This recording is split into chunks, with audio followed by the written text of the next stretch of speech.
He liked her, she liked him, but I don't think it was love at first sight or anything.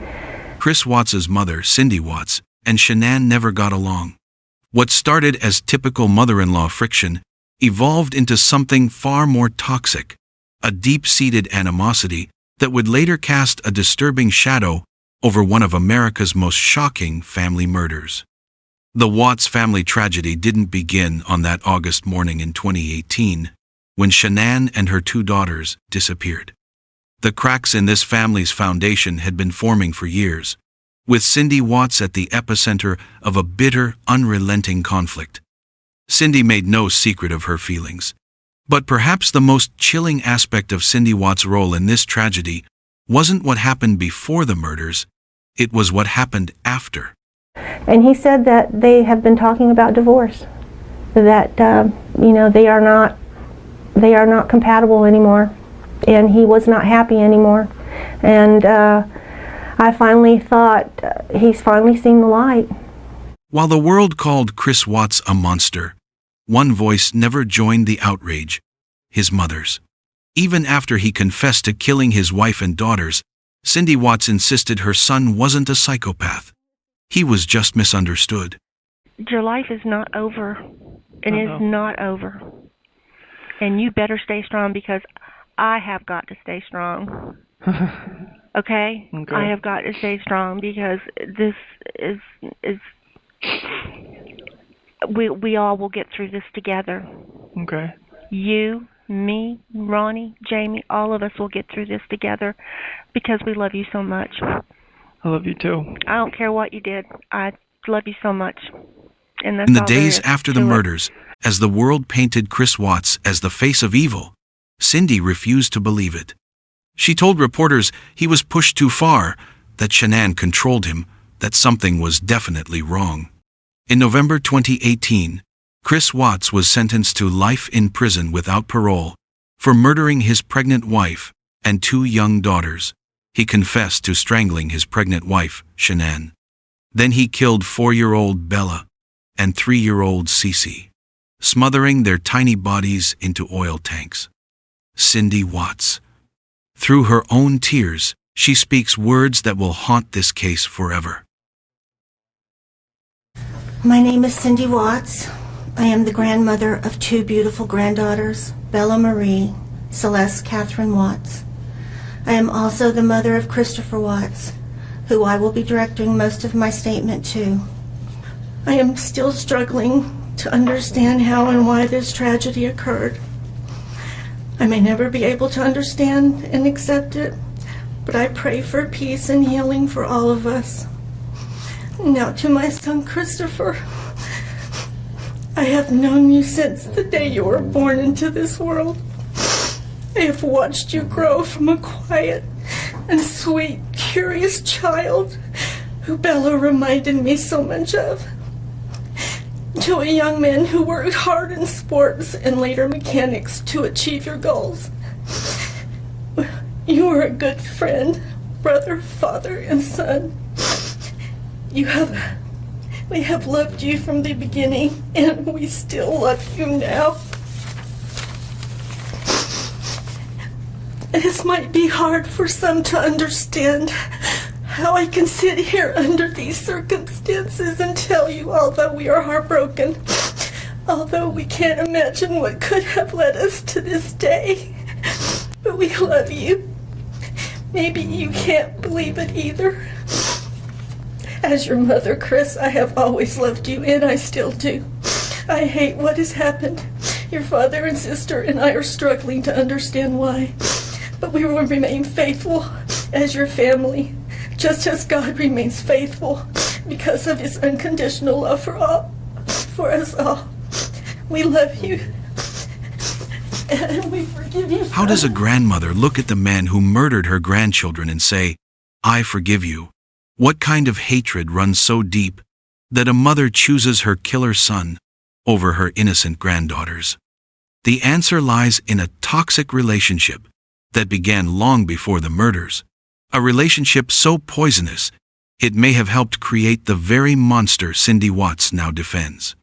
To truly understand Cindy's unwavering support and the depth of her animosity toward Shanann, we must first examine the strained relationship that began long before the unthinkable crimes. In 2010, Chris Watts first brought home a vibrant woman named Shanann Rzucek. Shanann was everything Cindy wasn't. Outgoing, where Cindy was reserved. Social media savvy, where Cindy preferred privacy. Ambitious in her career, where Cindy had focused on homemaking. And most threatening of all, Shanann had Chris's complete attention. From the very first meeting, Cindy Watts made one thing clear. This woman was not welcome in her family. Shanann and I just couldn't get along, and I didn't like the way she Shanann treated tried him. to win her over.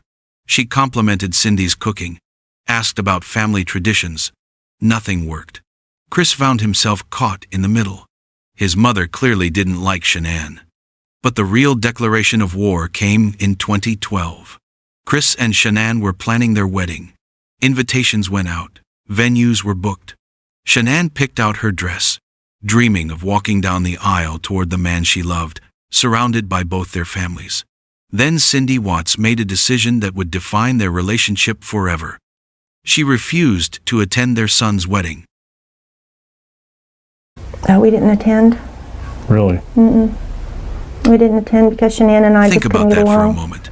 This wasn't a disagreement about the date, or the venue, or the cost. This was a complete rejection of their son's choice of a life partner. A public humiliation designed to send a message. On what should have been the happiest day of their lives, Chris and Shanann stood at the altar with empty chairs, where his parents should have been. The wedding photos show the hole their absence created. Shanann's smile is radiant, but there's something fragile around her eyes. The knowledge that her new husband's family would never accept her. Chris tried to play peacekeeper, but the damage was done. Every family gathering became a minefield. Every holiday invitation was scrutinized. Would his parents come if Shanann were there? Would they acknowledge their grandchildren? Would there be another scene? Cindy's complaints about Shanann became a constant refrain. She was too controlling, too flashy. She was isolating Chris from his family, turning him against his roots. In Cindy's narrative, Shanann wasn't a loving wife. She was a manipulator who had stolen her son. But here's what's truly disturbing about this dynamic. Cindy Watts wasn't just rejecting her daughter-in-law. She was actively working to undermine her son's marriage. Phone calls where she would encourage Chris to complain about Shanann. Visits where Shanann wasn't welcome, but Chris was expected to come alone.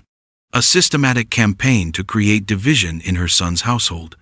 This long-standing animosity laid the groundwork for a more dangerous incident that would escalate the conflict dramatically.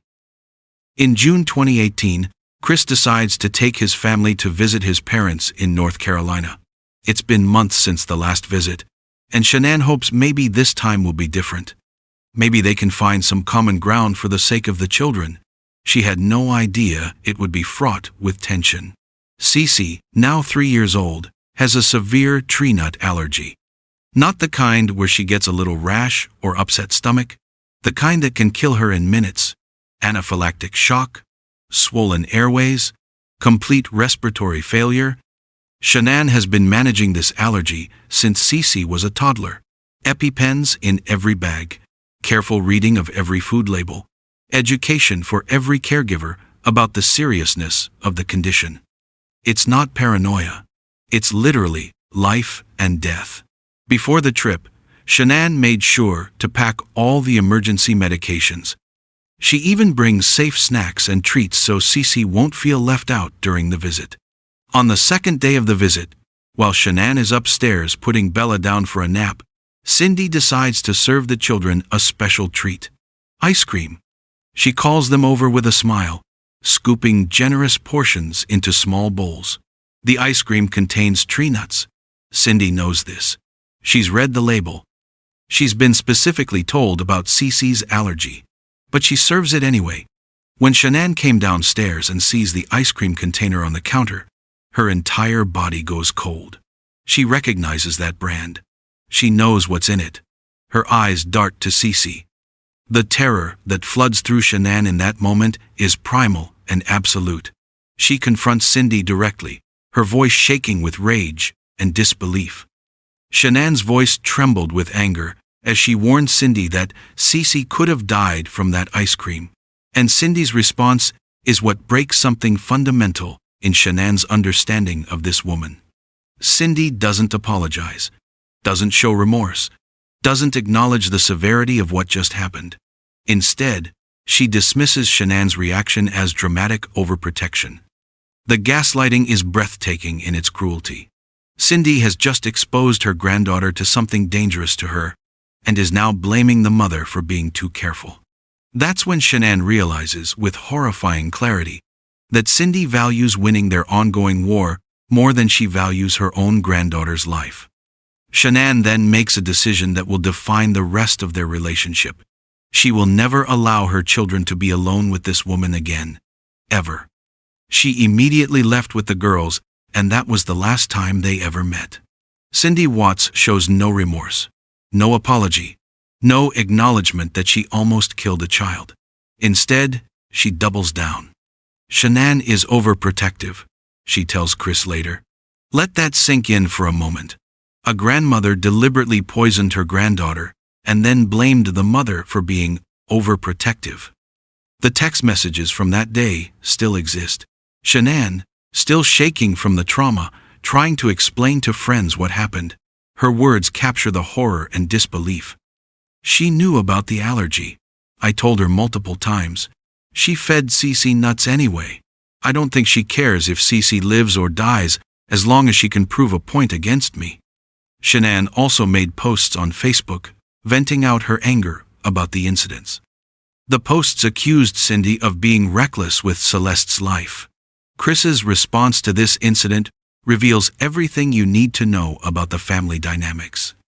Instead of being furious with his mother for nearly killing his daughter, instead of demanding apologies and changed behavior, he makes excuses.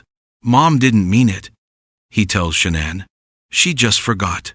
You know she loves the girls. But Cindy didn't forget. This wasn't an accident or oversight. This was a deliberate act of aggression against Shanann, using her own child as a weapon. For Shanann, Nutgate was the final straw. She told Chris she would never again allow Cece to be alone with his mother. If they visited, Shanann would supervise every interaction. If his parents came to Colorado, the girls would not be left in their care. Chris was furious, not at his mother for the attempted poisoning, but at his wife for setting boundaries that protected their children. You're being dramatic, he accused. You're using this to drive a wedge between me and my family. The irony is staggering. Shanann was trying to protect her daughter from a woman who had just tried to kill her, and Chris saw this as an attack on his family loyalty. In his mind, his mother's feelings were more important than his daughter's life. This incident created a permanent rift. Visits to North Carolina stopped completely. Phone calls became rare and tense. The girls had to grow up barely knowing their grandparents, which suited Shanann just fine. She had learned that Cindy Watts was not a safe person to be around children. The incidents made Chris's parents decide not to attend Cece's birthday party because of the escalating tensions. They later blocked Shanann on Facebook and mailed their granddaughter's present to the house. But the damage went deeper than just family relationships.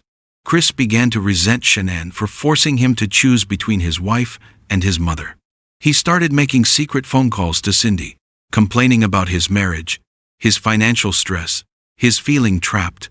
And Cindy, ever the enabler, had a ready solution for all his problems. Your wife is the real problem, Chris. You deserve better. You deserve to be happy. It was always a little strange that she always said a lot of things about Chris in front of me that I didn't like. Like, this isn't the kind of person I would date. He doesn't know how to do this, or he doesn't know how to do that. He looks like a skater boy. Look at his hair. Look how much stuff he puts on his hair. It was just on and on and on, and I just got a bad feeling. And he said that they have been talking about divorce, that they are not compatible anymore, and he was not happy anymore. And I finally thought he's finally She seen was the light. planting seeds, watering resentment, nurturing the kind of discontent that, in the right circumstances, could grow into something deadly. Because Cindy Watts had learned something important from Nutgate. She couldn't directly harm Shanann without consequences, but she could work on Chris. She could slowly turn him against his wife. She could become his confidant, his refuge, his validation that all his problems stemmed from one source.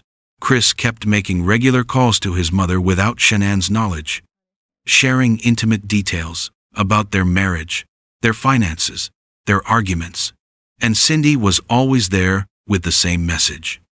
She's controlling you. She's keeping you from your real family. You don't have to live like this. In the aftermath of Nutgate, Chris began to change. Shanann became convinced that the family feud was destroying her marriage, and she desperately tried to make things right. Shanann, sensing the growing distance but not understanding its depth, found herself in an impossible position. In draft letters found on her phone after her death, Shanann apologized and offered to work things out, writing, "I really don't know how we fell out of compatibility. The only major thing that happened was between your mom, and I can't change what happened, and I will work with you and them to work things out." By late July, while still in North Carolina, she texted Chris, "I realized during this trip what's missing in our relationship. It's only one-way emotions and feelings. I can't come back like this. I need you to meet me halfway." She pleaded with him in another draft, "I can't lose you. I won't lose you without a fight.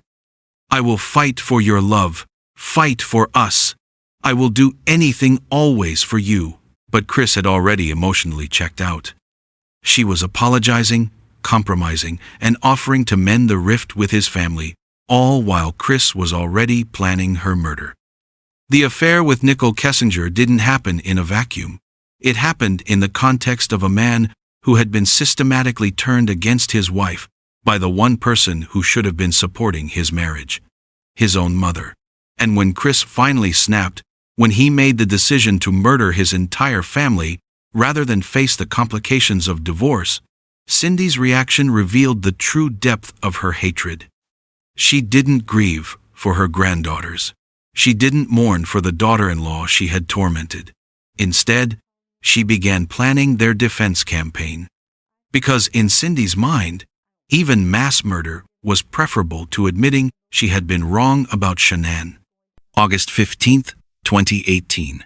The world learns that Chris Watts has been arrested for the murder of his pregnant wife and 2 young daughters.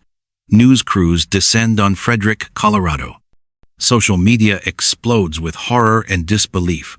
How could a father do this to his own children? But in North Carolina, Cindy Watts was having a different view entirely. Cindy kept insisting Chris couldn't do this. Something doesn't add up. Even as the evidence mounts, even as Chris confesses, even as the details of the murders become public, Cindy refuses to accept her son's guilt. But more than that, she begins constructing an alternate narrative, one where Chris is not the monster, but the victim. On a visit to Chris at the prison, Cindy begins spreading a new version of events. Do you know how much you're loved? Do you have any idea? I love you too.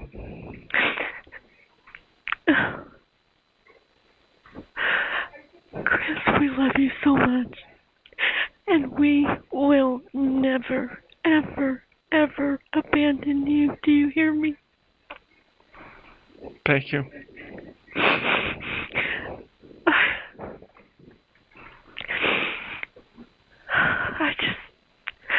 I just wanted to see you and give you a hug. Soon you'll be able to. I know, hon. Oh, honey, you don't know how much support you had out here. So many people supported you. So many still support you. And I wish I could ask you more. Maybe one day? Maybe one day. Just not now. No, no, no, no. No. But don't ever confess to something you didn't do. I know, but this is my decision, though. This is all me, okay? I was not pressured into anything. This is my decision. Okay. I can't lose you. I won't do anything like that. No, I can't lose you. I want you, if this is your decision, then you get in there and you make something. Your story's not over. It's just another beginning of something else, Chris. But your story does not end here. It doesn't end here. You are made for something else. Then I don't know what it is yet, but you are someone that I always felt that you had a pure heart. A pure heart, a good soul. No one could ever say anything bad about you. You were the kindest person there ever was. Your life is not over. It is not over. And you better stay strong because I have got to stay strong. Okay? I have got to stay strong because this is we all will get through this together. Okay.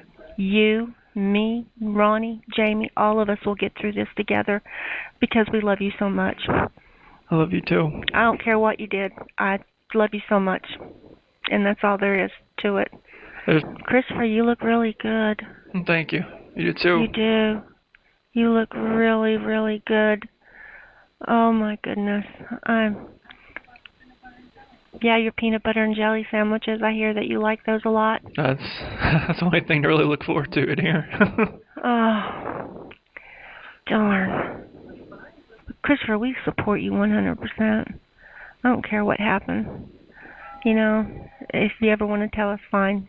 But right now, I just want you to be okay. Thank you. Are you going to be okay? I'll be okay. I know. Kid, you were perfect. You were the perfect In this kid. twisted retelling, Chris Watts becomes a sympathetic figure, a man driven to desperate measures by an impossible wife. And the real villain of the story? The woman who can no longer defend herself because her son murdered her. This isn't a grieving grandmother mourning the loss of her granddaughters. This is a character assassin working to salvage her son's reputation by destroying his victim's memory. But Cindy isn't finished. She has a bigger plan. She's going to write a book. All My Broken Pieces was supposed to be Cindy Watts' definitive account of the Chris Watts case. Her chance to set the record straight about what really happened in that family. Her opportunity to expose Shanann as the true villain of the story. Leaked chapters of the manuscript reveal the depth of Cindy's delusion and hatred. Page after page of petty grievances against Shanann. Complaints about her social media use, her spending habits, her parenting choices. A litany of perceived slights and imagined offenses. But the most shocking section deals with Nutgate. In Cindy's retelling, she becomes the victim. According to her manuscript, Shanann flew into a rage over a simple mistake. The drama around Cece's allergy was overblown.